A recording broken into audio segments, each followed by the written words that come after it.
자, 오늘 설교 말씀은 복음서 강의 몇 번째 시간이요? 101번째 시간입니다. 제목은 변화산에서 라는 제목입니다. 배경을 보시면, 오늘 말씀의 배경을 보면 예수님의 이 변화산 사건은요, 시기적으로는 예수님 자신이 고난받으실 것과 유대인에 의해 죽임을 당하실 것과 죽은 지 사흘 만에 내가 다시 살아날 것이다 라고 얘기하신 제1차 순환 예고가 있은 지 8일이 지나서다 라고 성경에 기록되어 있습니다. 이렇게 되어 있죠. 이 말씀을 하신 후 8일쯤 되어 예수께서 베드로와 요한과 야고보를 데리고 기도하러 산에 올라가셨다. 이렇게 되어 있습니다. 자, 예수님은 당신이 가장 아끼고 믿어왔던 제자인, 가까이 두었던 제자들이죠. 베드로와 요한과 야고보를 데리고 기도하러 산에 올라가셨습니다. 등산이 아니고요. 기도하러 산에 올라가셨다. 이렇게 되어 있죠. 그런데 기도하러 함께 올라간 제자들은 함께 기도하라 라고 분명히 말씀하시고 가셨을 텐데도 깊이 잠이 들어 있었고 정신을 못 차리고 있었어요. 이렇게 되죠. 베드로와 및 함께 있는 자들이 깊이 졸다가 라고 되어 있어요. 깊이 졸다가. 자, 그러니까 잠들어 있었고 예수님은 혼자 산에서 이제 기도를 하고 계시는데 그 기도 중에 예수님의 모습이 변화되었는데 그 옷은 희고 광채가 났다. 이렇게 표현하고 있습니다. 우리가 기도를 받다 보면 알지만 어쨌든 피부의 색들이 좀 변하고 이렇게 하죠. 그렇죠? 기도를 하다 보면 그런 것들이 보이는데, 물론 이 설교를 나중에 들으시는 분들은 다시 듣기나 아니면 그 기도를 체험을 잘 못 해보신 분들은 어떤 느낌이 들을지는 모르지만 우리는 지금은 알고 있지 않습니까? 기도를 받으면 모습이 달라진다 라는 것들은 알고 있죠.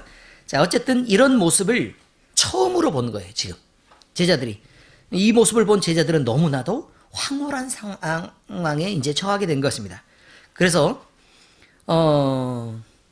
이제 그 옷이 광채가 나는 모습으로 끝나지 않고 그 자리에는 모세도 나타나고 엘리야도 나타나서 예수님과 함께 이야기를 나누고 있었습니다. 그 내용은 예수님이 예루살렘에서 죽으실 것에 대한 이야기였다. 이렇게 성경은 기록하고 있습니다. 제자들 중 베드로는 성질이 급해가지고요, 모세와 엘리야가 이렇게 떠나가고 나자 바로 다짜고짜 예수님께 물어보지도 않고 바로 요구부터 합니다. 예수님께 먼저 물어야 되는 거 아닙니까? 순서는. 모든 기도는 그렇습니다. 예수님께 먼저 묻고 그 다음에 내가 원하는 걸 얘기를 해야죠. 다시 말해서 내가 얘기하는 게 지금 성경에서 대부분의 하나님의 뜻을 묻지 않고 하는 대부분의 기도들은 내 생각을 말하기에 바쁩니다. 제 생각은 이렇습니다. 제 마음이 이렇습니다. 라고 계속해서 얘기를 하죠. 그런데 바른 기도는 늘 내가 무슨 얘기를 하고 내 감정이 어떻고 내 마음이 어떻고 라는 그런 것들보다 늘 무슨 생각을 해야 되는 거냐면, 하나님, 무엇이 하나님의 뜻입니까를 얘기합니다. 꼭 그렇게 해야 된다, 그런 말이죠. 저는 이걸 원해요 라고 얘기할 수는 없다, 그 말입니다. 그런데 베드로는 다짜고짜 예수님께 청부터 드립니다. 우리의 기도 순서와 똑같습니다. 주여, 우리가 여기 있는 것이 좋사오니. 자기 생각인데 자기들끼리 얘기해 본 것도 아니잖아요. 얘기해 본 것도 아니고. 요한, 너는 어때? 이렇게 물어봤어요, 안 물어봤어요? 안 물어봤잖아요. 그럼 야고보, 네 생각은 어때? 라고 물어봤어요, 안 물어봤어요? 안 물어봤죠. 그런데 다짜고짜 뭐라고 얘기하면 우리가 여기 있는 것이 좋사오니. 정확하게 얘기하면 누구라고 표현해야 돼요? 제가요, 여기 있는 게 완전 좋은데요. 예수님, 그러면 제가 초막을 짓고 싶은데, 이렇게 표현을 해야 되는데 이 말은 이렇게 표현하고 있습니다. 주여, 우리가 여기 있는 것이 좋사오니. 자기 생각을 공적인 생각처럼 확대하고 있는 경향이 있습니다. 우리가 초막셋을 짓되 하나는 주를 위하여, 하나는 모세를 위하여, 하나는 엘리야를 위하여 하사이다 라고 얘기하죠. 이때 즈음에 구름이 이들을 감싸 덮습니다. 두려움에 휩싸이게 됩니다. 구름이 감싸니까 아무것도 안 덮이죠. 이 임재의 구름이죠. 하나님의 임재의 구름이 덮어서 이는 나의 아들이라고 얘기했으니까 그 안에는 누가 계시죠? 하나님이 계시죠. 하나님. 그러니까 내 아들이라고 표현하죠. 이는 내 아들. 그러니까 누군가 나타나서 이가 내 아들이다라고 표현하고 있으니까, 예수님을 지칭해서 이 사람이 내 아들이다라고 표현하고 있으니까 그 지칭한 사람은 주칭하는 분은 누구밖에 없어요. 하나님밖에 없으니까 그 구름은 분명히 임재의 구름이었다라고 말할 수 있죠. 그러니 제자들은 두려움에 휩싸일 수밖에 없는 것입니다. 이는 나의 아들 곧 택함을 받은 자니 너희는 그의 말을 들으라. 자, 그런데 무엇을 위하여 택함을 받은 자니? 라는 말이 나오지 않고요. 그의 말을 들으라 라고 얘기하니까 그의 말 속에 무엇을 위해 택함을 받았다라는 내용이 들어있겠죠. 네, 그런 의미입니다. 지금 예수님의 말씀 속에는 내가 이것을 위해 택함을 받았다, 그러니까 너희는 이렇게 이렇게 해라 라는 거나 나는 이렇게 이렇게 할 거다 라고 얘기하는 예수님의 말씀을 들어야 한다, 이런 말입니다. 이렇게 하나님의 음성이 들리고 구름이 거치자 제자들은 예수님과 함께 다시 남겨지게 되었습니다. 그럼 누구랑 누구가 떠났죠? 모세와 엘리야가 떠난 것입니다. 여러분은 이 내용을 어떻게 이해할 수 있을지 참 저는 걱정이 됩니다. 그런데 오늘 설교 말씀을 잘 들으면 이것이 무슨 내용인가라는 것을 잘 알 수 있습니다. 그저 엄청 신기하게 예수님이 기도하실 때 변화산에서 막 몸이 변하고 막 대단한 영광이 나타나고 막 임재 구름이 감싸거나 싹 떠나고 나서 우리는 내려왔다. 그러니까 하나님이 예수님과 함께 계시구나, 이런 정도로 이해하는 건 대단히 곤란하다, 그런 말이죠. 잘 들어보시면 이제 이해가 될 것입니다. 전체 본문의 내용은 이렇습니다. 우리는 오늘 이 말씀을 중심으로 함께 그 뜻을 나눌 텐데, 말씀 중에 자 이제 본문이 기록하고 있는 변화산의 변형이란 이 제목이 마태복음, 마가복음, 누가복음의 모든 공간서에 기록되어 있는, 공간복음서에 기록되어 있는 굉장히 중요한 내용이다라는 걸 여러분들이 알아야 합니다. 그런데 이 복음을 누구나 얘기했을까? 아니죠. 소리가 그침에 오직 예수만 보이더라. 제자들이 잠잠하여 그 본 것을 무엇이든지 그때에는 아무에게도 이르지 아니하니라 그랬는데, 이게 모든 복음서에 다들 이렇게 기록이 되어 있는 걸 보니까 이 내용은 나중에도 그때도 굉장히 큰 충격이었고 나중에도 엄청 큰 충격이었었구나 라는 것을 우리가 예상할 수 있다, 그런 말이죠. 자, 이 내용은 예수님의 여러 모습들 중에서요, 하나님의 아들이신 예수님을 강조하고 있는 내용입니다. 예수님은 하나님의 아들이다. 변화산 사건에서 예수님은 영광스러운 모습으로 변하셨습니다. 이것은 하나님의 아들이 가지는 영광이다 라고 표현할 수 있습니다. 이 내용은요, 저번 주에 우리가 말씀을 함께 나눴던 내용인데, 우리는 마태복음으로 말씀을 나눴죠. 그 내용이 지금 본문에 있는 마가복음에도 같이 나와 있으니까 마가복음 9장 26절의 말씀, 누구든지 나와 내 말을 부끄러워하면 인자도 자기와 아버지와 거룩한 천사들의 영광으로 올 때 그 사람을 부끄러워하리라 라는 말씀으로 되어 있죠. 여기서는 이 말씀이 오늘 말씀과 대조를 이루고 있는 군데요, 여기서는 예수님과 아버지와 그 다음에 천사들의 영광을 종말론적 시각으로 표현하고 있었던 것입니다. 누구라고요? 예수님과 아버지와 그 다음에 천사들이죠. 천사들. 자, 이렇게 있었다면 본문은 예수님과 아버지와 선지자들의 영광을 표현하고 있는 것입니다. 이것은 시간의 장벽을 허물고 모세와 선지자인 엘리야가 나타나는 장면, 그리고 이 세 사람이 같이 만나고 현재의 예수님이 미래에 있어야 될 내용에 대해서 이들과 이야기하는 내용으로 그렇게 구성되어 있습니다. 성경에서는요, 율법과 선지자 이런 표현 자주 들어보셨습니까? 율법과 선지자에 라고 표현되어 있는 이 모든 표현들은 다 율법과 선지자에서, 율법은 모세오경을 말하죠. 창세기, 출애굽기, 레위기, 민수기, 신명기까지의 모세가 기록한, 하나님의 영감을 받아 기록한 성경들 의미하는 거여서 모세는 율법을 의미하는 것입니다.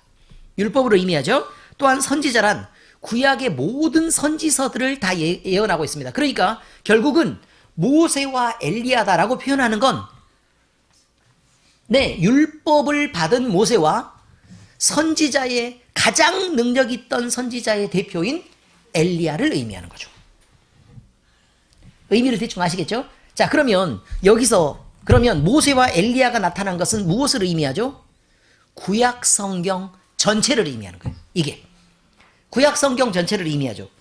자, 그러므로 모세와 엘리야가 예수님과 함께 변화산상에서 예수님에 대해서 예수님의 죽음에 대해서 의미하는 것은요. 죽음에 대해서 이야기하는 것은 그 의미가 이렇습니다. 예수님의 돌아가시는 사건이 구약 성경에 있는 율법과 구약 성경에 있는 선지서들의 내용과 연관이 있다 없다. 있다. 매우 깊다.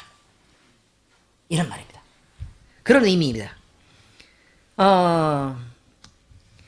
이 모든 내용이 구약 성경에 예언되어 있는 내용에 대해서 지금 예수님이 그것을 실행에 옮기려고 하시는 거다. 이런 말이죠. 이것은 하나님의 섭리와 약속이 실현되는 일에 참여하는 것이며, 그 다음에 하나님의 그 자리에 빛이 비쳤다는 말은 그 빛이 또는 그 임재의 구름이 구약에 감춰졌던 비밀들을 드러내고 하나님의 영광을 나타내는 일이다 라는 것을 표현하고 있습니다. 그런데 예수님이 이들과 함께 얘기하는 게 무엇이었다고요? 자기가 돌아가실 것에 대한 거라고요. 그러므로 지금 여기서 얘기하는 건 예수님이 돌아가시는 것이 하나님 앞의 영광이고, 그것이 구약에 있는 모든 성경에 기록된 것이며, 그것이 나중에 꼭 이루어야 될 하나님의 의지고 계획이고 섭니다. 그런 말입니다. 이것은 구약의 모든 것이요 예수님으로 모아진다는 사실을 말하고 있습니다. 그런데 하나님의 임재의 구름이 감싸고 누가 사라지죠? 모세와 엘리야는 사라집니다. 누구만 남습니까? 예수님만 남게 됩니다. 이것은요, 구약의 모든 것이 엘리야와 모세에 관한 그 모든 일들도 예수 그리스도 단 한 분을 통해 완성된다는 것을 의미하고 있습니다.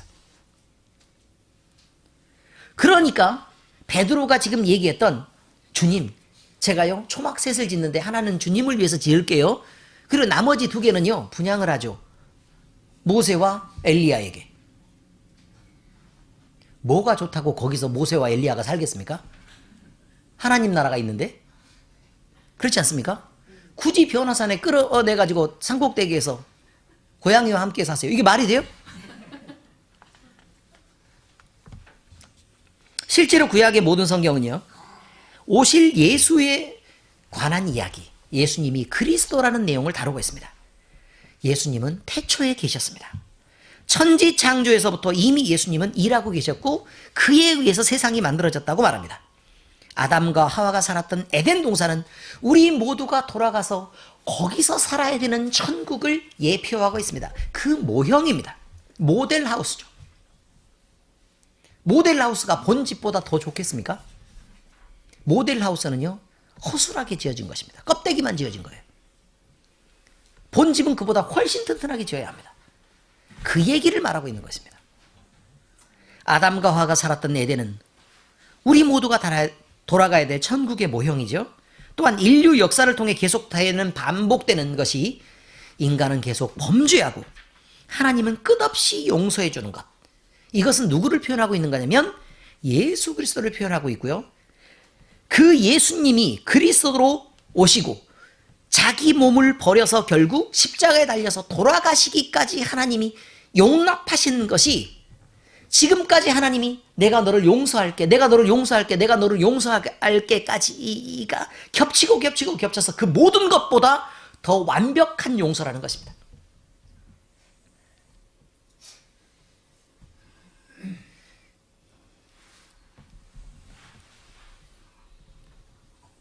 하나님의 사랑은 이렇게 그리스도를 통해 완성되고 예수 그리스도를 통해 증명되셨습니다. 내가 너의 하나님이 되어주겠다. 이렇게 약속하시면서요, 내가 네 하나님이 되어줄게 라고 말만 하고 예수님을 내어주시지 않았으면 우리는 하나님과 무관한 자가 됩니다. 예수님을 내어주셨고 그를 죽였기 때문에 우리가 하나님과 화평한 자가 된 것입니다. 내가 너의 하나님이 되어줄게 라는 그 말은 결국 예수님의 죽음을 의미하는 말입니다. 그냥 여러분에게 내가 네 하나님이 되어주마 라고 그저 얘기하는 것 같지만 우리는 하나님과 화평할 수가 없는 것입니다. 왜요? 죄인이니까요. 어떻게 하나님 앞에 나아갈 수가 있겠습니까? 나가면 죽는데요.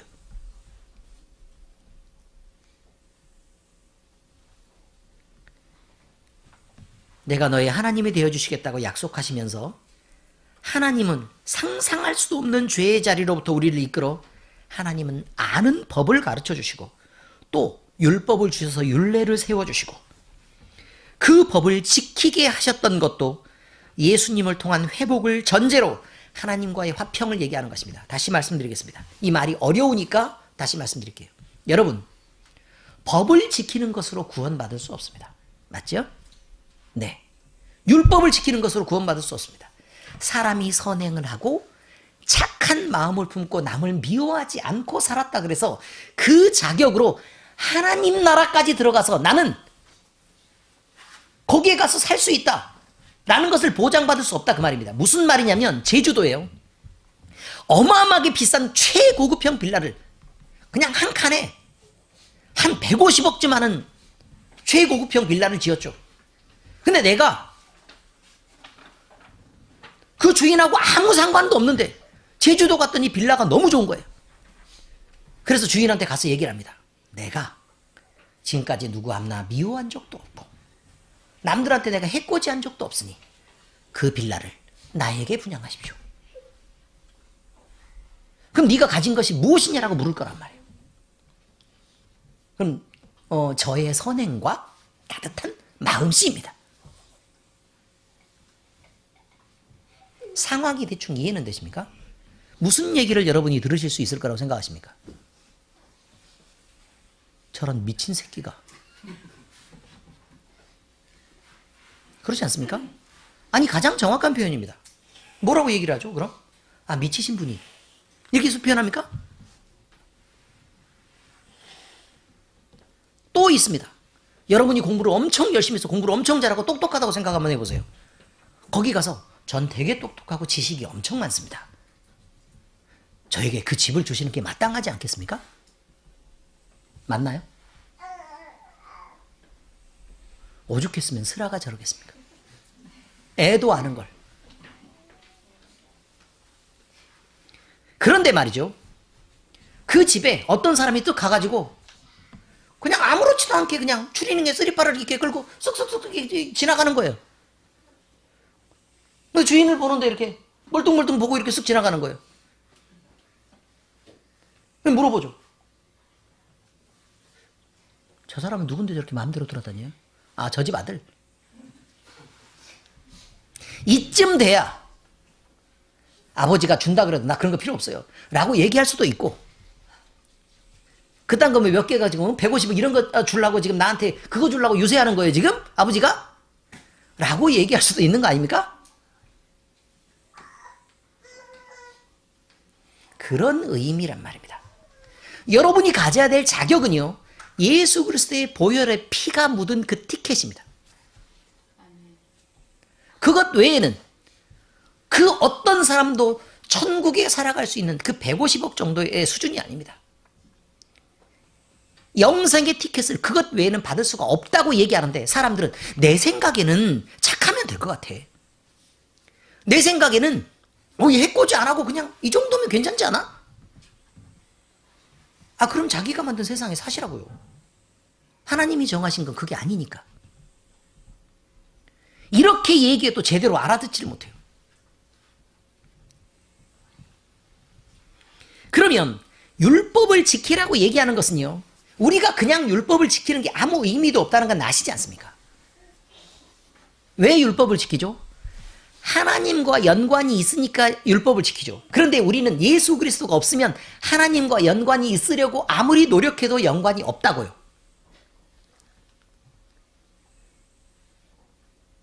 의미는 아시겠죠? 그러니까 율법을 주신 것은, 모세를 통해 율법을 주신 것은 하나님과 화평하는 것을 전제로 해서 주신 것이기 때문에 이것은 반드시 무엇을 가지고 있어야 되면 예수 그리스도의 죽음을 가지고 있어야 한다. 그런 말입니다. 그 십자가의 증거를 갖고 있어야 합니다. 아니면 지켰던 율법이 무의미한 것입니다. 그러니까 모세가 나타나서 율법을 의미 있게 하기 위해서는 예수님, 주님이 돌아가시는 것이 전제돼야 되죠 라고 얘기하고 있는 것이죠. 많은 선지자들도 마찬가지입니다. 하나님이 약속을 주셨습니다. 여러분, 그런데 제가 성경을 읽다가 늘 이것을 이해할까라는 부분에서 여러분이 지나치게 여러분의 편을 들고 해석하고 있는 내용에 대해서 말씀을 드리고 싶습니다. 하나님은 좋으신 하나님 아니면 나쁘신 하나님? 네, 좋으신 하나님. 네, 맞습니다. 좋으신 하나님입니다. 하나님은 좋으신 하나님이라고 얘기합니다. 그래 놓고 여러분들은 그냥 여러분들이 잘못해도 그냥 늘 좋으신 하나님, 죄를 지어도 좋으신 하나님, 두려움을 모릅니다. 성경에서는 두렵고 떨림으로 하나님을 사랑하라고 얘기합니다. 두려움을 몰라요. 하나님이 우리에게 약속을 주시고 그 약속에 신실하시다라는 말 속에는 여러분이 구약 성경을 읽다 보면 그 많은 내용이 한꺼번에 나와 있는 걸 알 수 있는데 그렇게 나와 있습니다. 네가 나를 사랑하고 내 명령과 율례와 법도를 따라 행하고 우상 섬기는 일을 피하고 나를 찾고 나를 예배하고 내 앞에 무릎을 꿇고 나를 섬기고 엎드리면 내가 너만 복을 주는 게 아니라 네 자손까지도 복을 주고 그냥 조용히 한 1억쯤 줘서 잘 살게 하는 게 아니라 세상에 있는 모든 사람이 너를 부러워하게끔 그만큼의 규모로 어마어마하게 키우겠다. 왜 거기까지밖에 못 듣죠?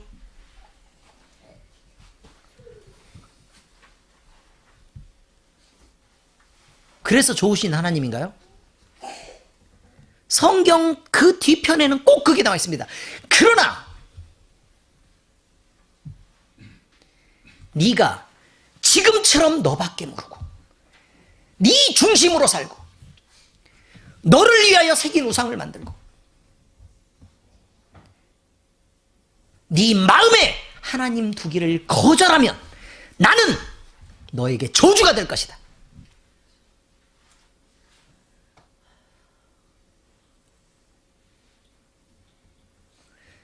타협이 있습니까, 여러분, 여기에? 없습니다. 왜 복을 주고 복을 주고 복을 주고 복을 주겠다는 것만 기억하십니까? 그러나의 뒤편은 왜 그것이 약속인 것을 잊으십니까? 약속에 신실하신 하나님은 앞쪽에 있는 그 우리가 영광과 그의 고급한 복에 참여하는 것을 약속하고 계시는 것도 맞지만 그러나 여러분 마음속에 하나님 두기를 거부하고 싫어해서 여러분이 화내고 싶은 대로 화내고 그냥 불편하게 자기를 주장하고 싶은 대로 마음대로 주장해서 많은 사람들 앞에 여러분 스스로 높아지고 하나님마저도 낮게 깔아버리면 하나님은 여러분에게 저주가 된다는 것도 하나님이 주신 약속입니다, 여러분. 하나님은 그 약속에 신실하시다고 표현합니다. 하나님은 절대로 그것을 어긴 적이 없단 말입니다.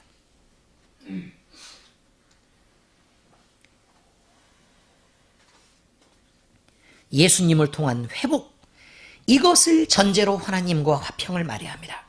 이것이 우리가 꿈꾸는 바른 예배이기도 합니다. 요한일서 4장 8절에서 11절에 사랑하지 아니하는 자는 하나님을 알지 못하느니 이는 하나님은 사랑이심이라. 하나님의 사랑이 우리에게 이렇게 나타난 바 되었으니, 그럼 이렇게가 하나님의 사랑이죠? 그렇죠? 하나님의 사랑이 우리에게 이렇게 나타난 바 되었으니 하나님은 자기의 독생자를 세상에 보내시면 그로 말미암아 우리를 살리려 하심이라. 사랑의 끝은 뭐라고요? 사랑의 종결점, 사랑의 마침표는 예수 그리스도입니다. 사랑은 여기 있으니 우리가 하나님을 사랑한 것이 아니요, 여러분은 하나님을 사랑한다고 믿겠지만 택도 없는 이야기입니다. 하나님이 우리를 사랑하사 우리 죄를 속하기 위하여 화목 제물로 그 아들을 보내셨습니다. 죽이려고 보냈다 그 말이에요.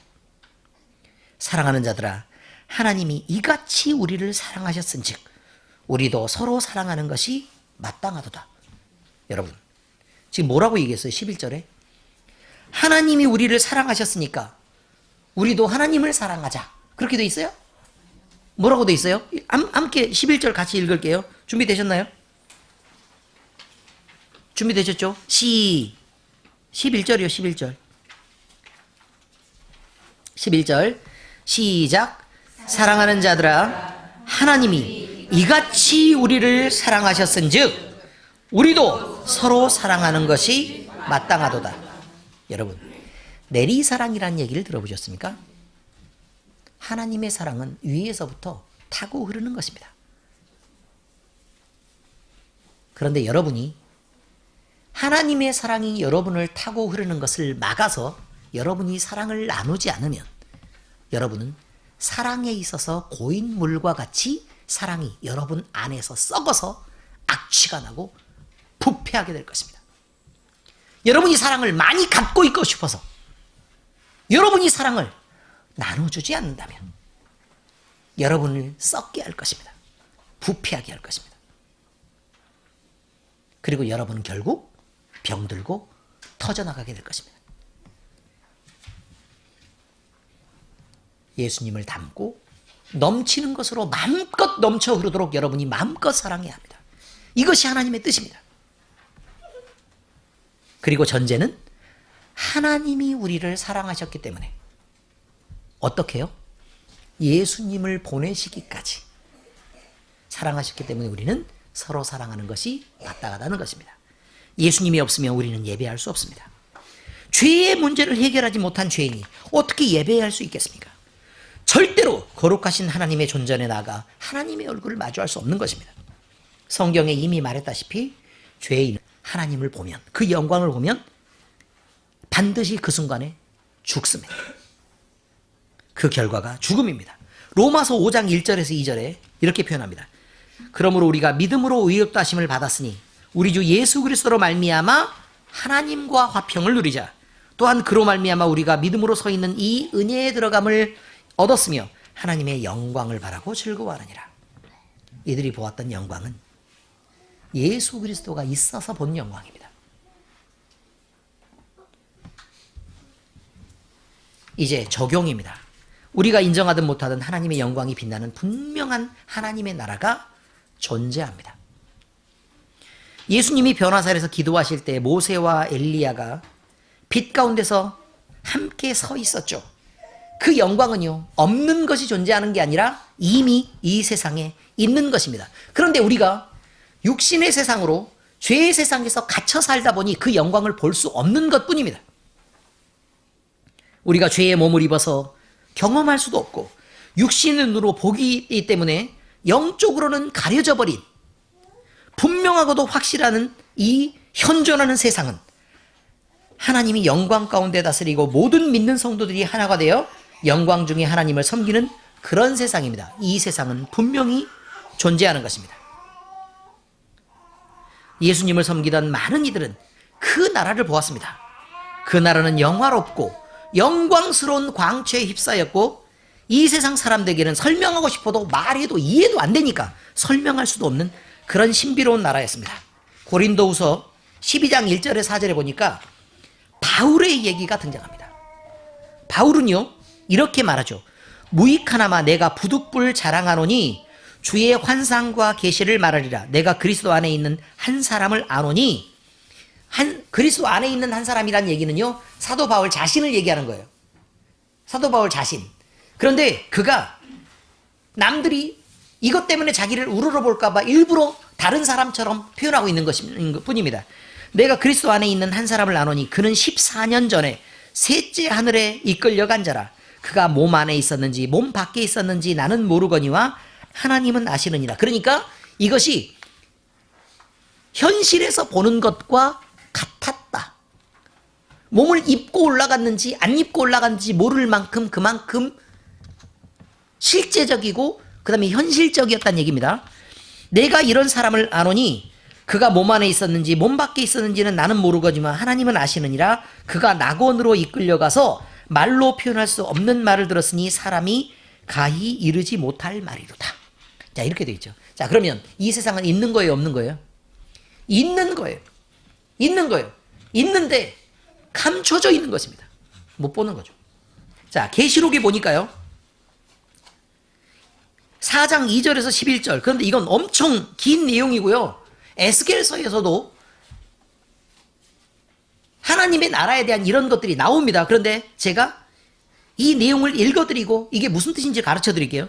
내가 곧 성령에 감동되었더니 보라 하늘에 보좌를 베풀었고 그 보좌 위에 앉으신 이가 있는데 앉으신 이의 모양이 벽옥과 홍보석 같고 또 무지개가 있어 보좌에 둘렸는데 그 모양이 녹보석 같더라. 또 보좌에 둘려 24 보좌들이 있고 그 보좌들 위에 24 장로들이 흰옷을 입고 머리에 금관을 쓰고 앉았더라. 보좌로부터 번개와 음성과 우레소리가 나고 보좌 앞에 켠 등불이 7이 있으니 이는 하나님의 7 영이라.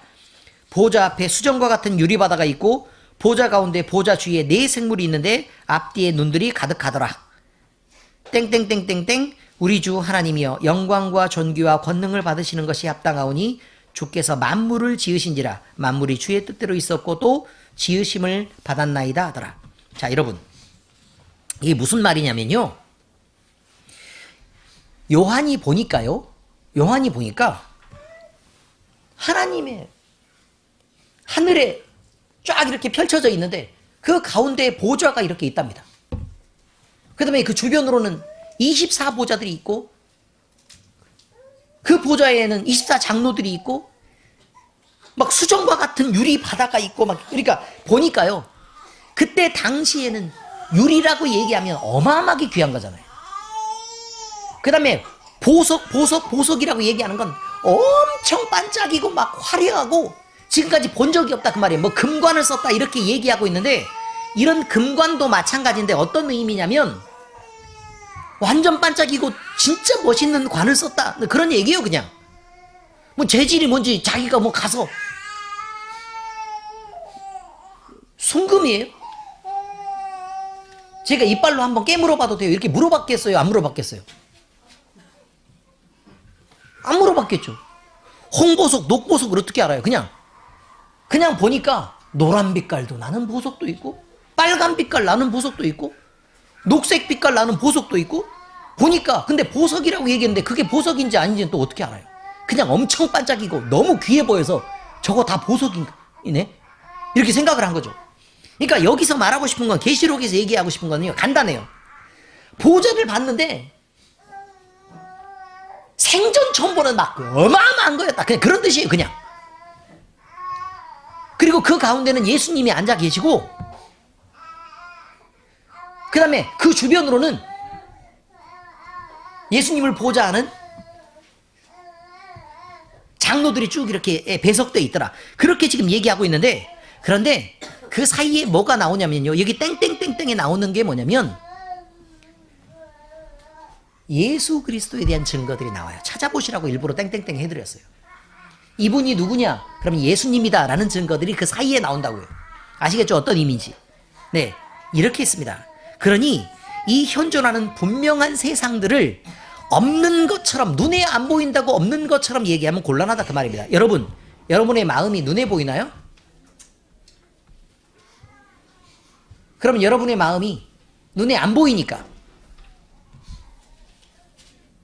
여러분의 주변에 있는 가장 가까운 사람이 여러분을 무시해도 괜찮습니까? 그 마음은 마치 없는 것처럼 해도 괜찮습니까? 이런 것입니다. 보이지 않는다고 없는 것이 아닙니다. 두 번째, 신앙은 현재의 기쁨에 취하고 만족하며 살라고 주는 것이 아닙니다. 예수님의 세 제자는 변화산의 영광을 보자 그 제자들은 모세와 엘리야와 예수님을 위해 초막을 지어서 세계를 짓고 우리 여기서 살고 싶습니다 라고 얘기합니다. 그러나 예수님의 대답은 간단합니다. 안 된다는 것입니다. 왜 안 되죠? 그것은 하나님의 뜻이 아니기 때문이라고 얘기합니다. 하나님의 뜻은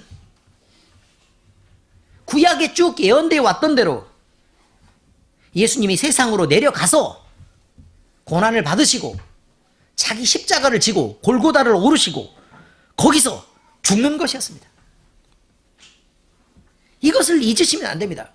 여러분, 변화산에는 영광이 있고 화려하고 정말로 좋아 보이지만 거기에 안주해서 십자가를 피하면 다 죽습니다.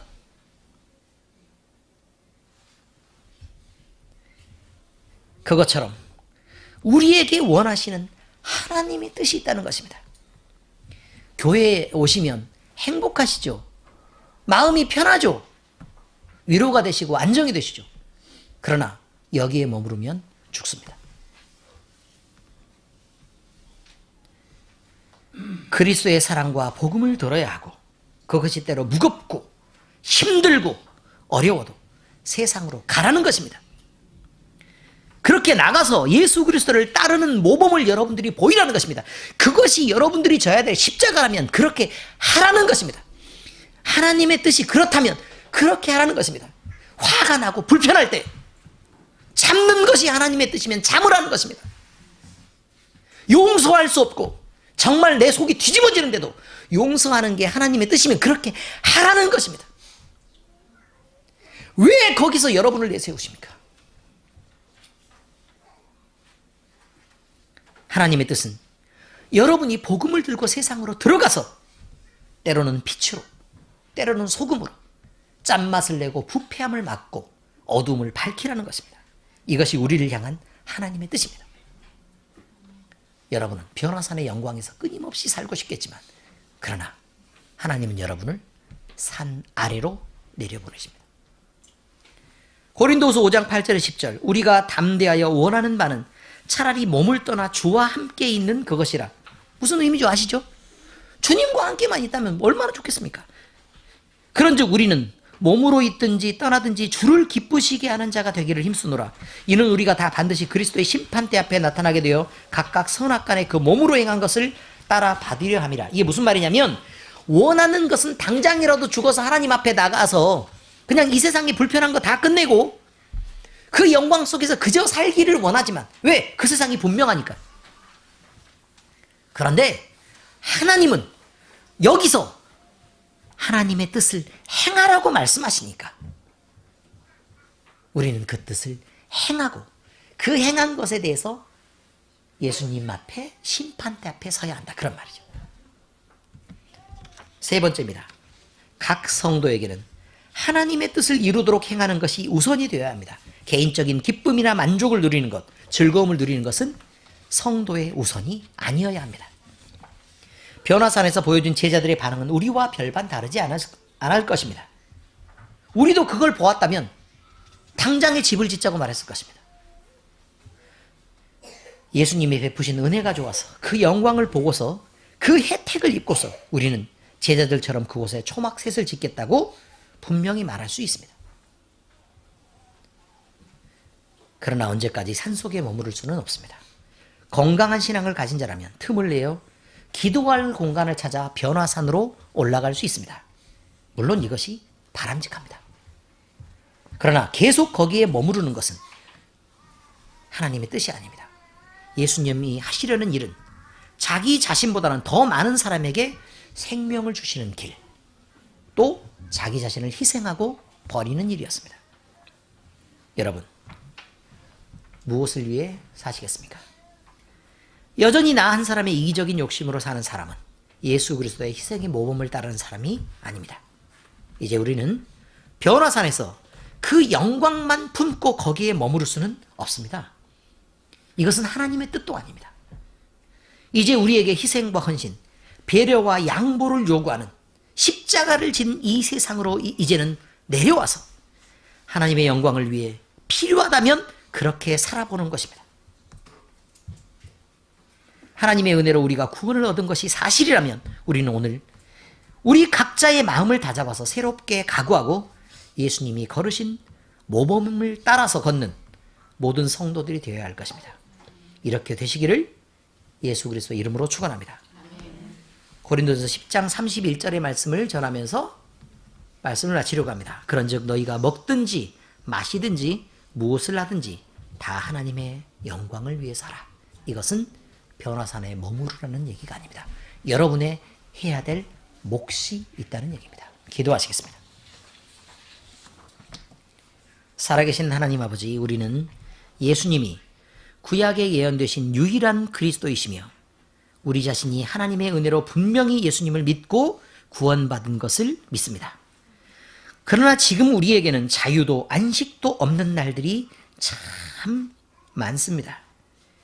이것은 우리가 하나님의 자녀가 된 기쁨으로 우리 자신을 채워내지 못하고 세상을 즐기지 못해 한다라고 세상을 소유하지 못해 한다라고 세상적으로 보상받지 못해서 끊임없이 분쟁하고 또 마음속에 다투는 일을 멈추지 않기 때문일 것입니다. 이렇게 세상을 바라보며 안주시키려는 마귀의 마음을 오히려 기뻐하며 세상이 주는 달콤함을 따라 사는 우리를 용서하여 주시옵소서. 나 자신만 기준 삼아 하나님의 뜻과 계획을 거부하고 변화산에 머무르며 하나님의 계획을 모독하는 자리에 늘 있었으면서도 그것이 신앙인 줄 알고 그 죄의 자리를 깨닫지 못하고 즐거워하던 이 못난 죄인들을 용서해 주시옵소서. 이제 우리의 소원을 받고 하나님의 뜻을 기뻐하고 따르는 진리 안에서 누리는 평안과 기쁨을 바라보며 살게 하시옵소서. 이제 우리의 자신을 살펴 깨닫게 하시기를 원합니다. 당당히 우리를 그저 하나님의 영광만 바라보고 멈춰 있는 자리에 있지 않게 하시고 당당히 마귀의 권세에서 벗어나 진정한 그리스도인으로서 자기 십자가를 지는 삶을 살게 하시옵소서. 세상에 유혹이 있을 것입니다. 어려운 시험을 만나게 될 것입니다. 그러나 그 속에서 우리와 함께 계시는 주님에게 우리의 시선을 놓치지 않게 하시고 우리 각 사람의 마음에 한 분이신 예수님을 모신 만족을 누리며 살게 하시옵소서. 우리가 이제 신앙 안에서 결단함으로 우리 자신이 선택한 죄로 인하여 고통받는 날들이 줄어들게 하시며 우리를 짓누르는 마귀의 나라와 대적하는 하나님의 찬 군사로 서게 하시옵소서. 우리를 사랑하셔서 우리를 구원하여 주신 우리 주님 예수 그리스도의 이름으로 기도합니다.